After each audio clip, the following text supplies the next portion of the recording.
Hi, we're here with restaurateur and chef Ribbon Bromberg at his Blue Ribbon Sushi Izakaya. That's on Orchard Street, but it's in which hotel? The Thompson? It's on Orchard Street, but it's in the 60 Hotel. And so we reached out to you because at some point soon you'll be opening a sushi type establishment in Battery Park City in the Brookfield Place. And we are. Hudson Eats at Brookfield Place. We're opening Blue Ribbon Sushi Bar. Okay. Which is an adaptation of our original sushi restaurant, which is, the first one was on Sullivan Street. We opened in 1995. So there was one on Sullivan. Okay. Yeah, there still is. All right. And that's been open, just coming on 19 years this year. Now that's your flagship store. When I think of that, I don't think of sushi. They're the one that serves. Now we have, actually, there's two on Sullivan Street. Oh, that's what I'm getting. The original flagship is Blue Ribbon Brasserie. Right. I love your fried chicken there. Most people leave the brasserie off and just refer to it as Blue Ribbon. That opened in '92, and that's sort of an eclectic mix of all sorts of foods that my brother Bruce and I grew up enjoying eating and love to cook. So that's the menu there.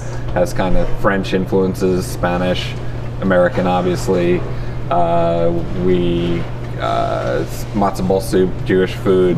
But nearby is your sushi. And then we have sushi, which is about half a block of the street, which opened 3 years after that. And I want to talk about all those in more detail. Let's just back up, because you are one of the best restaurateurs and chefs in this city and so forth. So I want to learn more about you. So first of all, you're local. You grew up in New Jersey, is that right? Grew up in New Jersey, Morristown, New Jersey. Okay. And then I believe, tell us about, you went to Paris and so forth. What made you want to be a chef and do it the right way, and what school did you train in? Well, I went to college in New Orleans at Tulane. Okay. And just good food down there. All my life I'd been intrigued by food. Our parents, particularly our dad, is a Francophile and just loves restaurants, loves food, loves kind of anything food related. So we spent lots of time as kids traveling for food. All of our travel, all of our day trips, whatever it was to go somewhere for something specific. So it wasn't necessarily sightseeing, although that happened as a kind of byproduct. It was always, we're going to this place to get this one dish that I read about somewhere or heard through the grapevine. They have the best of this, and we would drive. That's more common now with the invention of food TV. Yeah, so many people are making trips just for those restaurants. Yeah, 40 years ago it wasn't quite that common. And so we'd go on these pilgrimages with our dad and, sit in the car for 3 hours and end up, eating a fried clam on a roadside stand in Maine or wherever it would happen to be. And so just love food. Being in New Orleans, it's all about the food and the music and the culture and just everything about that. So that's where I first got a cooking job, doing short order in a place called Cooter Brown's in New Orleans. And still open today, actually. And that was my first kind of feeling like... So you're college age at this point. Exactly. And then after college, you go to a chef school, right, cooking school. After college, just kind of realized, hey, this is something you can do. Yep. And then went to Cordon Bleu in Paris to train in true basic techniques of French cooking. And I really, as much as I enjoyed cooking as I was learning in short order, I realized there was so much I didn't know. Right. And my dad had taken us to France. What does a formal teaching help you know that a really good home cook wouldn't know? It does. I would say that these days there's so much information that maybe a home cook would know these things. Right. And if you watch, there's so many cooking shows now that show basics and techniques. Some do, some don't. But if you watch the right shows, you can learn a ton of stuff. When I was growing up, I didn't really connect with the Galloping Gourmet or Julia Child to watch that at all the time. So I really didn't know anything about technique or basic, even knife skills, right? Or why you put in one ingredient before another ingredient, what the process would be, how you get certain flavors out of different things. So I loved French food. I was sort of enamored by the entire French culture and what that was. So for me, to learn food, going to Paris and learning from the source was really the only option. Is it something, would you learn those same skills rising up the level in a fine restaurant, David Bouloud or something, there's different pathways. I'm sure you can, but... absolutely you can. Yeah. At that point in time, yeah. I made a decision that I wanted to learn in school. Right. I didn't want the obligation of a job to learn through and learn one specific project. I really wanted to study. I think the reason I'm asking this is because there's so many very accomplished chefs right now who came at it in different ways, and it's interesting to see how you with formal training versus others with different background, and it's interesting.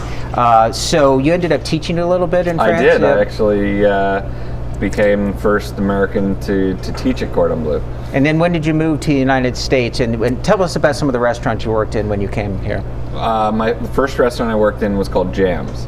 It was Jonathan Waxman and Melvin Masters restaurant on 79th Street. And that was the hottest restaurant at the time. Talking like 1990 or something? No, that was 1986. Okay. So in 1986, and it was the beginning of California cuisine in New York. Obviously, California cuisine was going on in California. But for me, it was an enormous departure from French style. And Jonathan trained in France as well. Right. But he took his California roots and really transformed the cooking into a more approachable and more American style. So I struggled at first coming from France and kind of doing things as I'd learned, but quickly learned how to go from serving 30 or 40 covers in a night to 300 to 400 covers in a night, trying to do high-level food. Any other notable places you'd like to mention? I worked at La Caravelle for 3.5 days. Under Michael Romano. That was an extraordinary experience. Who was at Raoul's? Your brother or you? Me. I was at Raoul's, and that's now we're talking Soho and so forth. Soho. So that's probably right before you started your own. Well, tell us about that. I'm interested in a transition of how a young chef gets the capital, the financing, and does the business end of it. How'd you do that? So worked at Raoul's. Started from the bottom there. Started peeling potatoes, peeling onions, all the way up to sous chef.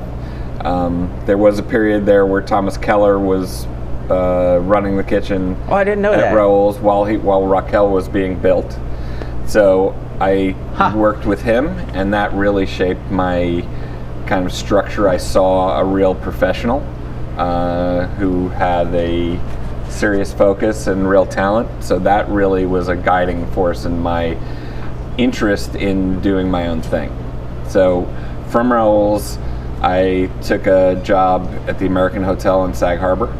Okay. And within about a month and a half became the head chef there and stayed there for 3 years, and then returned to Soho to open a restaurant called Nick and Eddie in 1989 with Did a bank just give you a loan, or you had a partner? In that situation, I was a chef in the restaurant in Long Island. A guy came in named Philip Hoffman. He worked as a floor manager at that restaurant. We became friendly. He initially asked me if I would help him to write the menu for his restaurant that he was working on, which happened to be in Soho, that he was building. And this is what became your Blue Ribbon? No, this is Nick and Eddie, which is now I think it's just called 203 Spring or Spring Street Bar or something like that.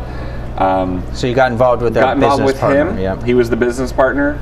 I got a little piece of the action, and it went from me just writing a menu to us becoming partners. And I said, if you make me a partner, I'll move from Long Island back to New York City. Did that. We went in that process for 3 years, then went to open another restaurant across the street where Blue Ribbon is currently, that was called the Crystal Room. We did that together. That failed after 10 weeks. We split up. I took half of the debt. He took the other half. I lost my spot at Nick and Eddie, and I just had this empty, I had a 15-year lease obligation, and a failed restaurant. So my brother Bruce, who was in Paris at that point, training at Cordon Bleu as well, he returned from France, took the staff basically from the Crystal Room. They all stayed with me, and we got a $25,000 loan from a family friend. Went to the Metropolitan Hardware store, rebuilt. We demolished and rebuilt that entire restaurant into Blue Ribbon, and 11 of those 14 original staff members are still with us today. That's interesting.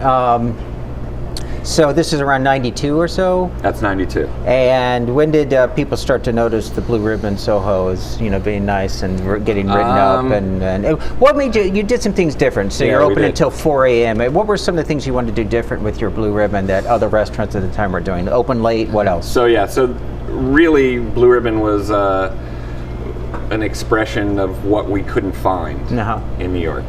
And we had one of the most important thing was working in the restaurant business. There was nowhere to go out with my wife. I guess she was my wife at that point. To go out to dinner after work. Or go out and you could go to Chinatown and eat at Wohop, but you couldn't do that more than a couple times a week. Or you could go to a diner. So, loving the restaurant business and loving dining, we just found that there was nowhere to go where you had actual waiters, actual chefs in the kitchen, where it wasn't a diminished menu or whatever. So that was our first situation. We decided we were inspired by a restaurant in Paris called Au Pied de Cochon, which has no locks on the door. They never close their door. They're open 24 hours a day. So we realized in New York you can only serve liquor till 4.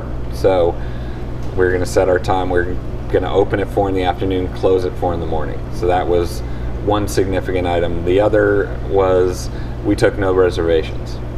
So from previous experience of taking reservations, having the room booked, 40% of the people don't show up. Yep. You have local guests come in, see empty tables. They say, why can't I sit there? You say, well, somebody's booked it. That person doesn't show up, you end up with an empty table, the whole thing. And so it became a contingent situation. And our objective, and it has been with every restaurant we've opened, to be a neighborhood accessible restaurant, because the essence of what we do is for the neighborhood.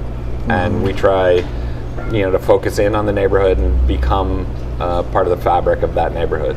So, and then that around 3 years later, you started your next one. When did you start your next one? Around 3 years later, we found a old brick oven in the basement of a building on the corner of Bedford and Downing. And skipping forward a decade or so, you've now grown into 20 or something. How many do you have now? We have 12. 12, and one in 14 or 15, depends how you. And one in Las Vegas recently. One in Las Vegas is 4 years old. Oh, okay.